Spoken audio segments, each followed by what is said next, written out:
sealed proposal system in line with the Model Procurement Code, and that will ensure that we have maximal quality for our citizens. This allows us to compare along different decision weights and a decision matrix, and that is shown in number 2. We will partner with the Office of Administration to increase the availability of supplies and fast track the registration process. In the Gantt chart below, we can see an outline of the process. First with the solicitation process on our website, moving into a proposal review that will partner with people in the Office of Administration. And as soon as it gets kind of a first pass check, we'll move into a 10% order so that way we can get the PPE flowing and our citizens protected. And once we've gotten all clear from the Office of Administration, we'll continue on with the rest of the order. This is to ensure that we mitigate risk from unregistered organizations. Again, down here on the bottom, we have our decision weights. We want to prioritize time, flexibility, and conformity, and making sure that they can deliver on time where we need and that we're actually getting what we order. And to do that, we'll do competitive fixed cost contracts that require FOB destination so that we aren't paying for things we don't receive. I will then pass it off to Nathan to talk about our budget overview and needs assessment. Thanks, Jacob. Okay, so, wait, if you go back. Oops, sorry, I got a clicker. Okay, we're on the right side. So one of the first things that we did was we did a needs assessment based on the various types of PPE. We have more like rationales for how we got these percentages on the next slide, but based on the amount of beds that we have to fill in prisons, hospitals, the amount of students that we have, basically the numbers within the state, we were able to create a $1.5 million purchase requisition budget. And the goal is for these supplies and the numbers of supplies that you'll see on the next slide, for them to last 3 days, which we're also accounting 3 days as our lead time. So what we did was we looked at Washington's like distribution of how they order certain things. One of the strategies we use to help us kind of mitigate costs is we made a direct order of gowns directly related to the number of hospital beds within the state, because our rationale is the gowns are probably only going towards the hospitals.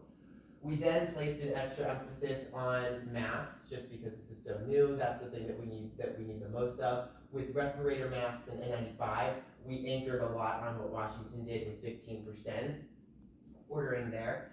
And then we also wanted to increase the amount of other types of PPE we're ordering, whether that's like face shields, hand sanitizer, just because this is so new and we don't know maybe what other types of marginal various types of PPE that we'll need. And these, like I said, these are the numbers that a lot of our order volumes were based on. And so these are our types of PPE. This is the amount of items that we're ordering. And then basically the specific types of PPE are the percentages that are anchored off of the variable. So the other thing is, because the gowns are directly going towards the hospitals, when we're running allocation, we created a variable amount of PPE items that basically just takes away the gown count from this total amount of PPE that we're ordering. Yeah. Oh, sorry. So now Bree will talk about the supplier options that we have. Okay, so based on the case study stating that one of the largest international suppliers, China, is currently unavailable, we decided to do some research on where these PPE supplies are mainly being manufactured and produced from. So from this chart, we decided that we are going to be going domestically for everything but gloves. For gloves, based on the chart, US isn't in the top producing companies, and with Malaysia being number 1, taking over more than 50%, we know that that's going to be the easiest way to get gloves. So we already know we're going to be utilizing Malaysia for gloves, and then we just figured utilizing domestic suppliers removes tariffs and kind of benefits our pricing and saving some money. And then we also just figured with how this is an emergency in the moment, we kind of needed to think about shipping and how the actual supply chain is going to be affected as a whole internationally and domestically. So therefore, after doing some research and stuff, we figured it's gonna be easiest to go, domestically. So now I'm gonna be passing it over to Lainey to, go over the process of requests from our governor. Yeah, so with our intake, we know that we have a limited supply of facilities and square footage to hold materials. So what we want to do and get requests from the governor for some of these things on this list is use our event centers. So let's say, we have a convocation center, let's use part of it just for our department, just for our PPE. We also want our universities to be testing the PPE that we get, so that way we can be in within our 3 sigma of a quality assurance that we want.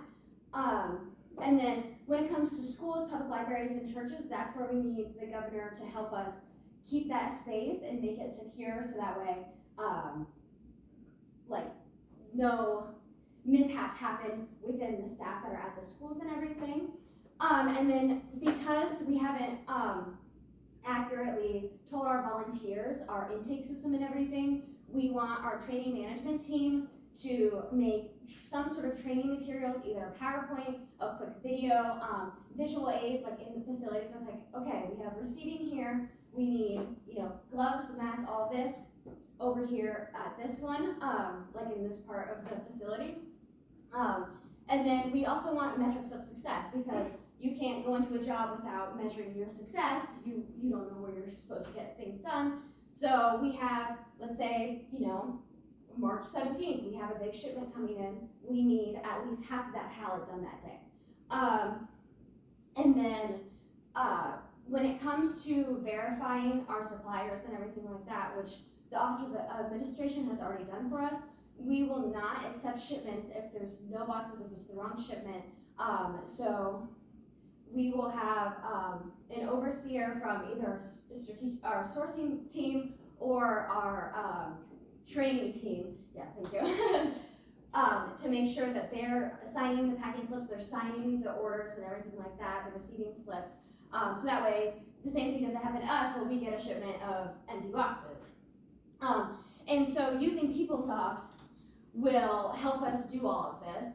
So because we can do our inventory management, our supplier management, our requests, everything like that, our purchase orders, and keeping track of our accounts payable, any of our workers can keep track of it. So for on-site, obviously, our people who are there will keep track of our inventory and when we're receiving and stuff like that. And then our remote workers, obviously if they're not too ill, they can keep track of actually doing the requisition process for us and everything. So that way we have our documentation completed and everything like that. And then we will go on to the next slide. So this is kind of where we're sending our allocation of our CARES Act. So as Nathan had previously mentioned, we're using our CARES Act, and then, I guess we haven't gotten there yet. So the hospital relief fund, we are taking some of that money, and it's still gonna go to the hospitals, but so that way they're getting all of that money and they don't have to take from the CARES fund. So that way we can keep our CARES fund to our schools, general government, commerce, higher education, and our prisons. So this is just a breakdown by percentage of where we're sending that money. So obviously schools, we need to keep our staff happy, we need to keep extra measures for safety. For general government, a lot of that is for disaster relief, because we know we've been having fires, we don't know what's gonna happen next in the future. Our economic development and new resources, that's Department of Commerce, that's keeping our economy going as much as we can. Okay, and then higher education, we are having them test our products, and then obviously keeping the prison safe as well in terms of disease spread. So then,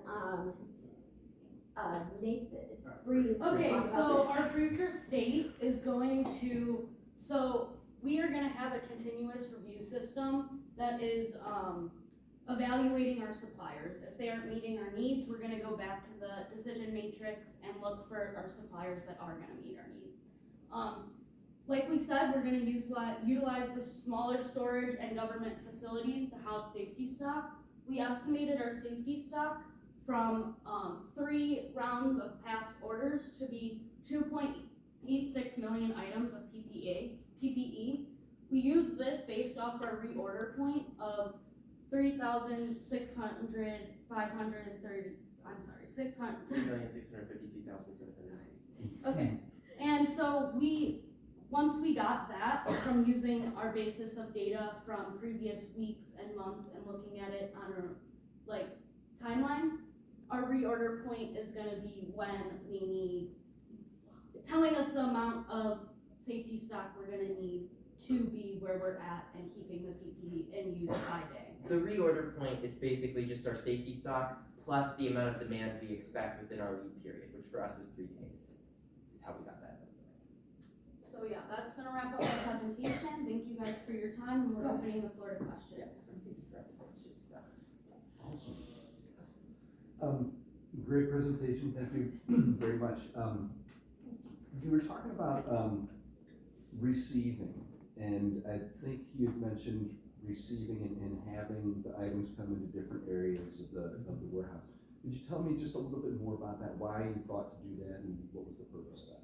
Yeah, so we want to do as least amount of movement of products as possible.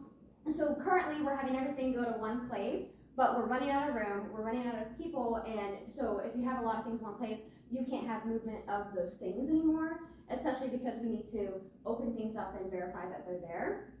So when we're ordering from our suppliers and everything, we can say, okay, convocation center B, we have space there, ship there, and then maybe to another supplier, okay, B has now been taken, come to our regular office this time. And then that's just to ensure that we still have space, we still have people, and we can work through that because we'll be getting such large quantities. 5 years ago, we sold off all of our large warehouses, and so we were receiving everything at our main procurement office. And so we are requesting the governor take charge of convocation centers, event centers, and gymnasiums to store large amounts of PPE. And it's another way just to also mitigate our costs. And knowing that we're currently in an emergency, we know that these spaces aren't going to be used as much because people can no longer have large gatherings. Awesome, thank you. Any questions? I do have a question. So you had referenced that part of the sourcing team was going to help with the distribution or packing, perhaps checking Yeah, sourcing on management. the sourcing management. But in the case study, it says that Veronica's team consists of 21 employees. And so I'm just wondering, how do you account for that?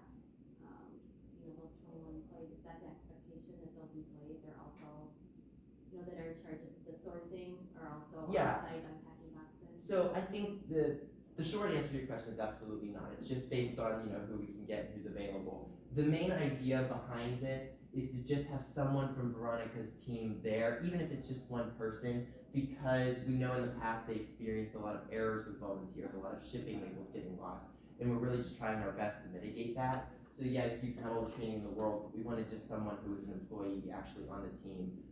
To be honest, even from any branch of Veronica's team that we could get, just to have on site to be able to address We just anything. really see leadership and management helping out with counts and no more flaws in our system as often. Can you talk to me a little bit more about your supplier vetting process? Absolutely. Because there have been some professional athletes and celebrities who contacted the governor and let the governor know that they've got foundations that are going to be sourcing PPE and they can help out. So. Yeah, and so we have received quite a lot of requests over the past several days since the state of emergency was announced. Unfortunately, we can't, in the interest of competition and fairness, we can't just say, yes, please, thank you for the offer. It does have to go through our process, and so we are so thrilled that we have all these offers coming in, but we are redirecting them to our website where the solicitation process is begun.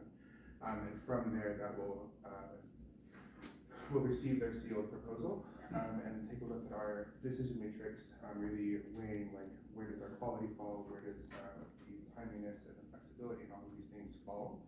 And then based on that, on those weights, really going forward with the best option to ensure our citizen safety. And then on the back end of things, the Office of Administration really is there as an oversight, making sure that we aren't just recklessly choosing an unqualified